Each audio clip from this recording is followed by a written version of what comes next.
Mhm. Welcome, inspired podcast community.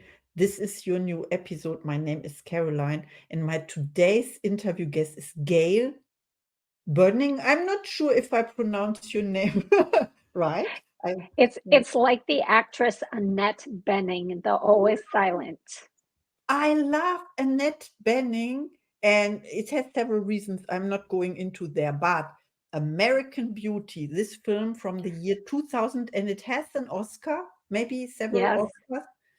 Annette Bening. And she has the new film, but we can talk. Okay, we will do this later. I have to present you. We met recently through a common contact, mutual contact, a mutual, yes, through LinkedIn and Be Connected. And I'm following your readings, your everyday, your daily readings from your book. Is it Poise? It's right. It's yes, not. it's titled Poise. Yeah, I was tempted to say the Poise, but yeah, but it is Poise, right? Yes. Poise. Wow, this is so amazing. I was following the readings and I was inspired by you. And you have also a podcast. And now I would like you to introduce yourself a little bit to the audience, please. I would love to introduce myself a little bit. My name is Gail Benning, and I live in Wisconsin in the United States. And I have been on a journey of self discovery and exploration, at least that I'm probably my whole life, but with awareness of that journey for about the last 10 years. It started with a yoga class and participating in a writing challenge where I was writing 100 words per day.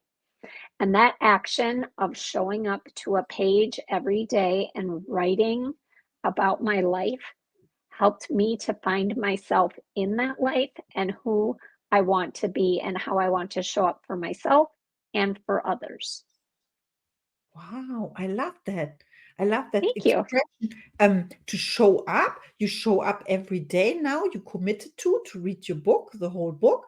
And what I heard yesterday was, if you show up, things will show up in your life. The things you want, you desire, and this is so amazing. Thank you for doing the work and for being an example to me, to others. My first question is, what inspires you? What inspires me?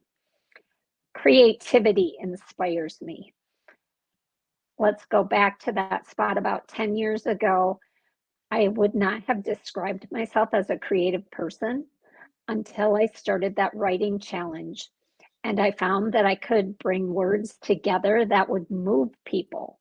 And that inspired me to want to bring more words together.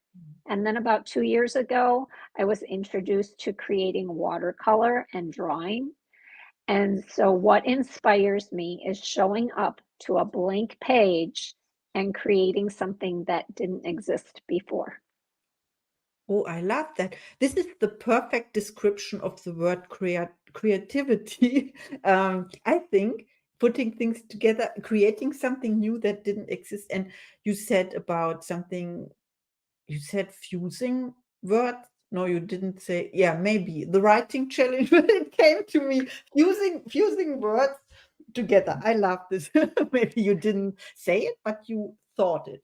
And my next question is, who inspires you?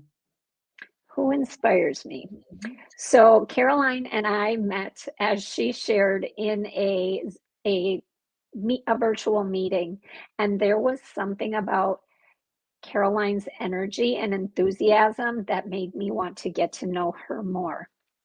The people who inspire me are people who know themselves and their values and are therefore comfortable enough to show up in the world with confidence and enthusiasm. I have two additional examples of that. When I was a young woman in my early 20s, my first job was in an office, and I had a mentor of sorts who was incredibly skilled at her job.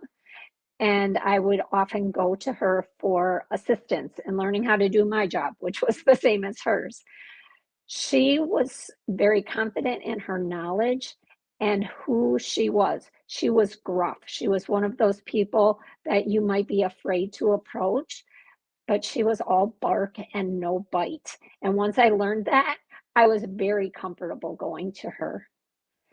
The second example is I worked in an elementary school for a number of years, and for a short time, there was a gentleman who managed the cafeteria, and his personality was quite different. He was bold and bright and cheerful, and he could get children to put things on their trays and to try them that nobody else could. And I attribute that to his energetic personality and his ability just to be himself, and to he was so comfortable with himself that others could be comfortable trying new things in his presence. Oh, I love that. Oh, thank you so much for sharing. I see this man now in the cafeteria. This word is is difficult, but yeah, I love it. New word. You know, when you pronounce new words and you never did before, so it is just a thing, a matter of habit or of training, repetition to learn it. And you are also working with words. So you are a writer. This is amazing. Maybe you can tell us a little bit about your books in relation with the question how you inspire other people. Wow. Okay, so outside of my books, I originally, as I already shared, started writing daily posts on a Mhm, social media platform called Medium. mhm, And over the last 8 years, that has continued to grow. I still show up and write every single day. Most recently, I am writing a daily love letter that I call Three Muses Merge.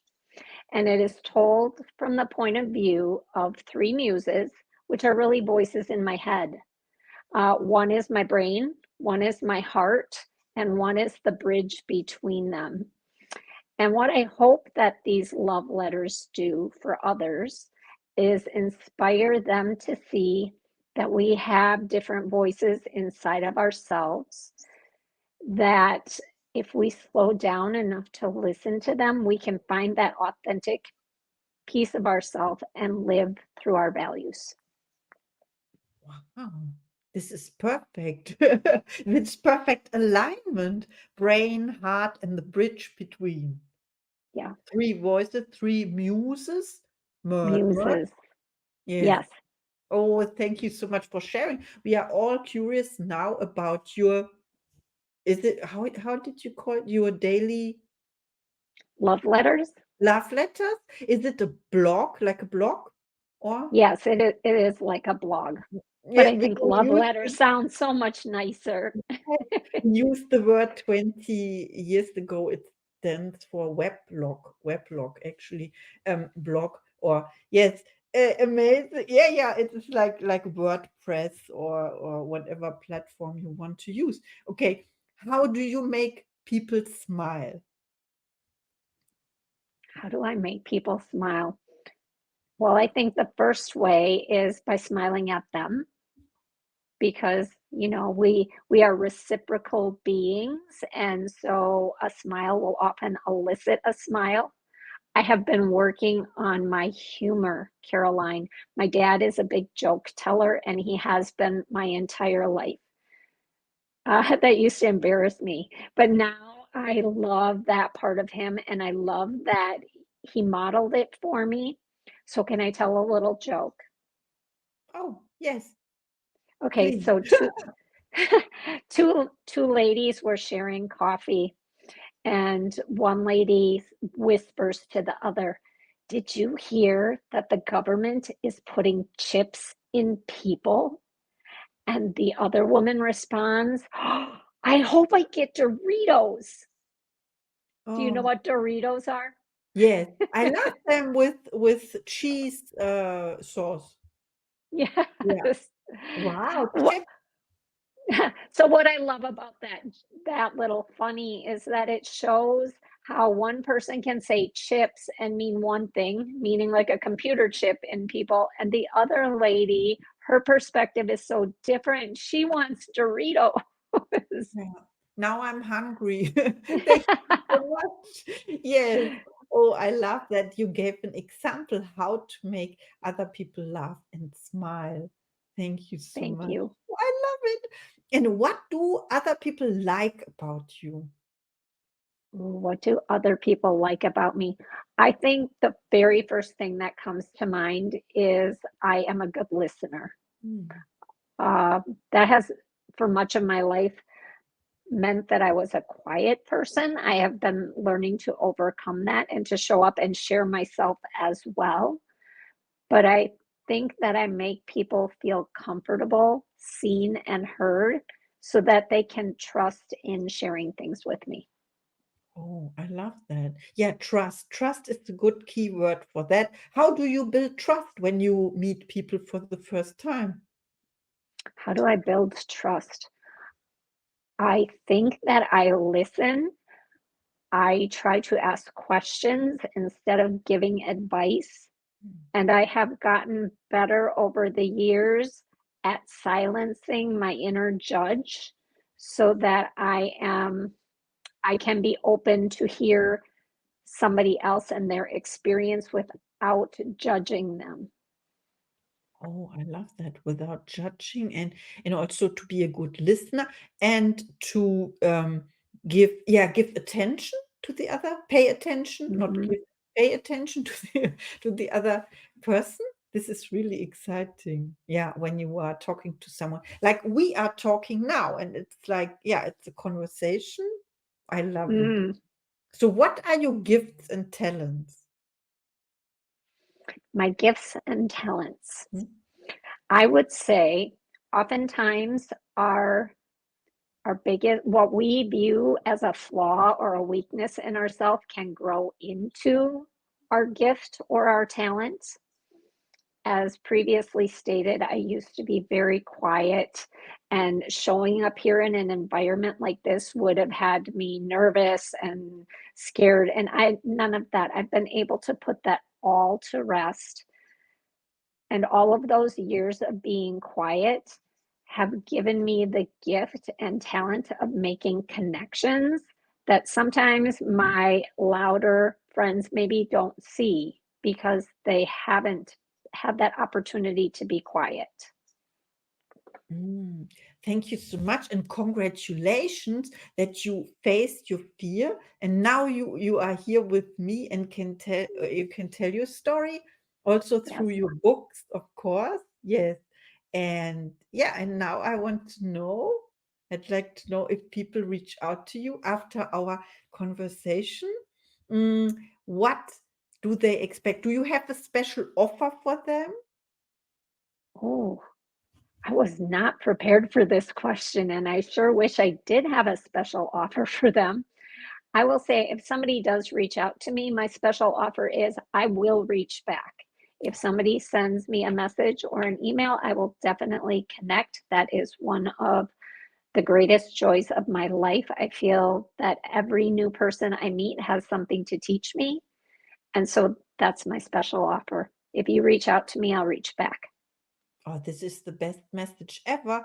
You know, we when we go through the internet, we meet several people we don't know, and we have this non-trust. They are strangers. We think they are strangers, but in fact, we are all one. You know, we are all connected by birth already. And then when people reach out to someone and there's no reply or no yeah, you said you reach back. I love that commitment or this promise. I can say promise. Yeah, I'm just playing with. I'm unfolding my vocabulary here, and I love you to did do it. fantastic. Both of those words work. I feel it, and then I think, oh, there's a better word. And there's like a you promised it now. It's like a commitment. You give a commitment. If people reach out, you reply, and that means much to me because I experience people that mean much to me not replying, and that hurts in a way if I allow it. Of course, talking about vulnerability, of course, if I allow it, it will hurt me. Yeah. Mhm. Can you tell us maybe one or two sentences about your recent book? What it is about? And yeah. Mhm. Thank you for this opportunity. On February 11th of 2022, I received a cancer diagnosis. I was diagnosed with triple negative breast cancer. And so the year of 2022 was an experience in opening myself to the medical system and allowing others to care for me. And so the book Poise, Facing Cancer with Grace and Resilience, is told in 44 short stories or vignettes of different experiences that happened throughout that year that helped me to grow as a person, to face my fears. And it would be my hope that this book could serve to help other people who receive either a diagnosis of a health condition or some other challenge in their life. And also, I would hope that it might act as a bridge between patients and caregivers. I did not maybe have a whole lot of trust when I first entered the medical system. I have to say, my care was exemplary. Everybody who cared for me was kind and open, and I could trust them. So my experience was different than what I expected, and I would love to pass that on to others.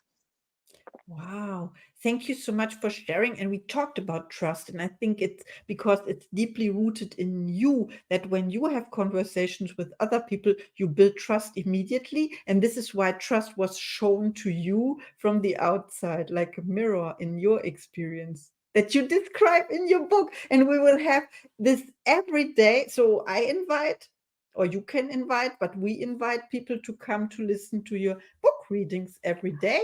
And it is your, I don't know, I can only say for Europe it's 5 p.m. in Europe, but we can calculate. Of course, it is 8 a.m. in Pacific time zone.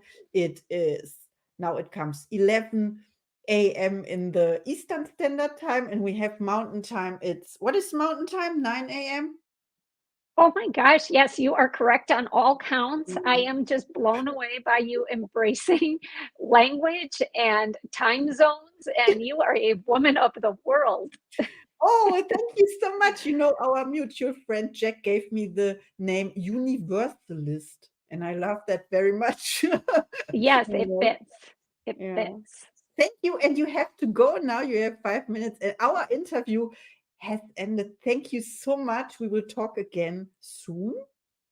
Yes. This was such a joy and such an opportunity. Thank you for allowing me to share a little bit about myself, Gail Boenning, with your listeners. Thank you, Thank you. Caroline, and I look forward to any collaborations we have together in the future. Thank you. And see you in the next episode.